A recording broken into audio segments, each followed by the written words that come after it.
But as someone who's been in so many artistic directing positions for either schools or programs or just concerts in general, and especially with the jazz perspective, you almost have to maintain a sort of even wider view of things than I think most jazz musicians might take.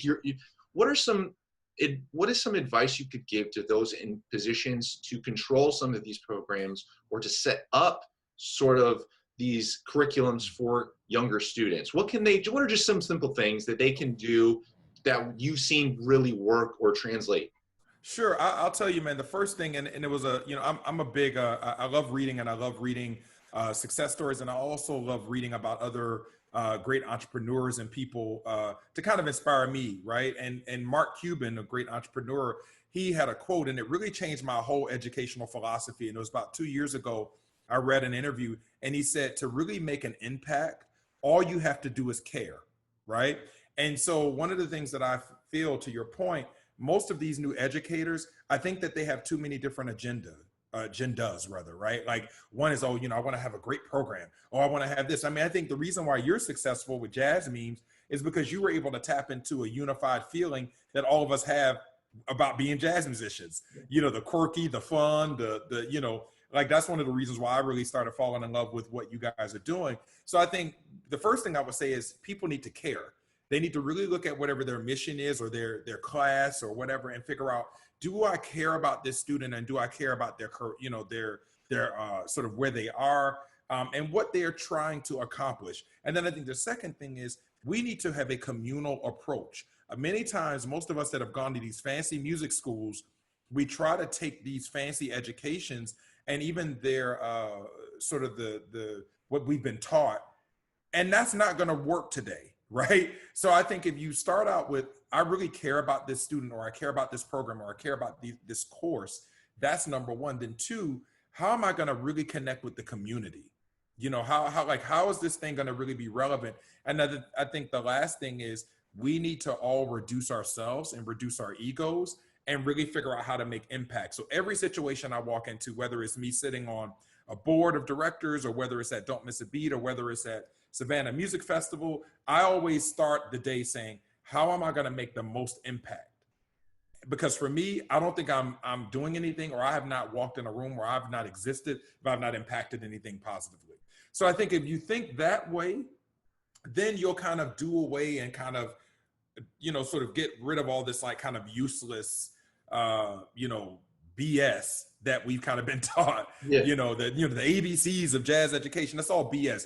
I'm gonna sit you in a room, with 60 kids from that didn't even have breakfast today. Use that there.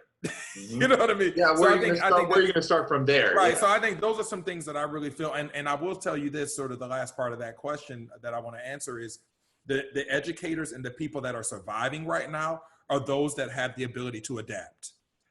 Those that really don't have the ability to be flexible and adapt in real time, those are really the people that I feel like are struggling. Those that are kind of locked in a phase of education. And I don't know, and I won't go too deep into it because I don't want to create any unnecessary feelings.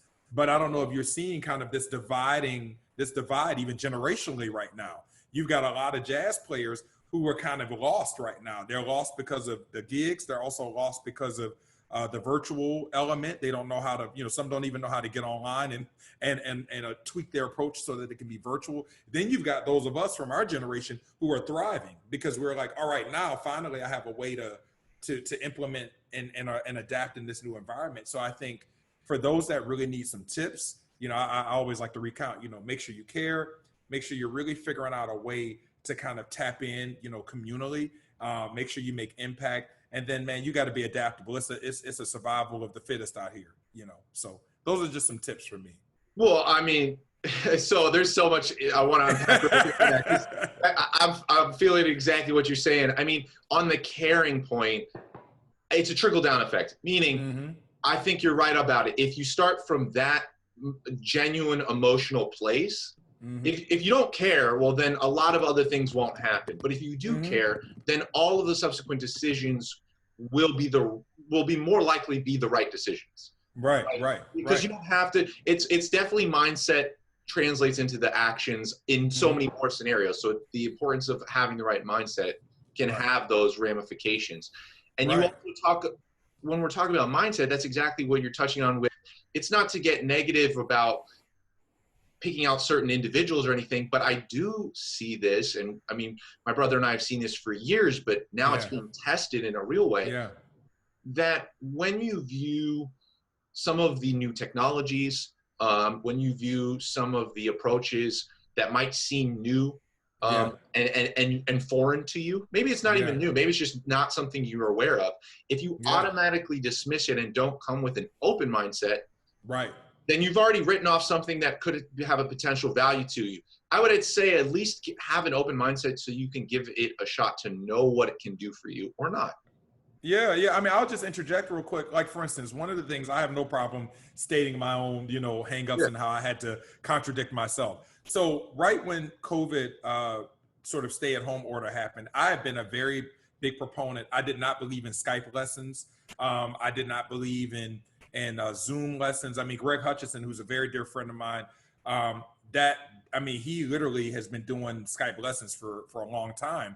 And he would talk about it. He'd be advertising, and I was just like, man, Greg's a bad cat.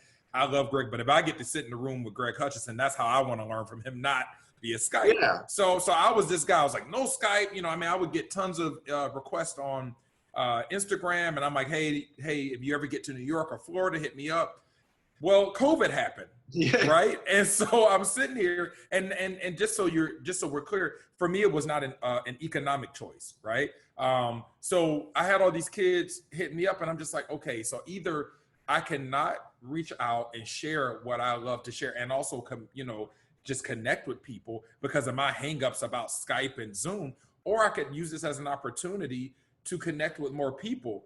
And man, I finally said, okay, you know what, Ulysses, get over yourself. And really for me, it wasn't that I didn't want to do them. It was more, I was afraid of how do I become impactful to a student? Because if I'm in the middle of a lesson and a drummer's holding a stick wrong, I can just touch his or her hand and correct it, or I can stop and give them something that can basically make our lesson shift to a whole new level of just being impactful or whatever, right?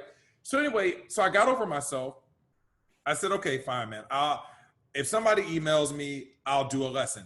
To date, man, I've now had like 20 students from as far as Australia that have been, learning from me and learning from what, I've been blessed to understand. And I've been learning from them. And so I say that to say to your point, man, we got to open up now. Because I would have never thought that I'd be sitting, on a Zoom, call doing lessons. But man, we got to adapt. So it's important. Yeah, I mean, when you're in this particular situation, the options have been have been kind of eliminated for us. Right. But even before this, I would just say, in the teaching scenario, I think jazz musicians especially just automatically recognize, like, man, well, there's no replacement for the in-person. Right.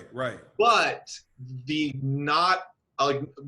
not acknowledging, wow, but how much can I still give even over this? Yes, no one's claiming there's a replacement for that yet, but that's eliminating the possibility of so much. And even for younger players, maybe that is what they need.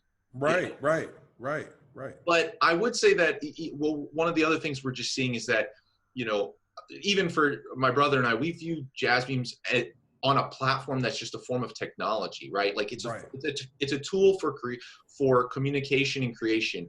And you can obviously use that for your benefit and in ways that can take away from your time. So I think that's for everyone to figure out, but to automatically dismiss some of these things, these technologies are incredible for us. And the ones who are willing to look into it, I think they'll find during this time more than any, it could help them through this.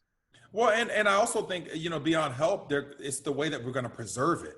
You know what I mean, man? At a certain point, we're looking at, we're going to be realistic. I'm an optimist, but I'm also a realist. We won't probably know life as we know it for at least another year. You know what I mean? In terms of us being able to hit up a festival or whatever. We still have no vaccine.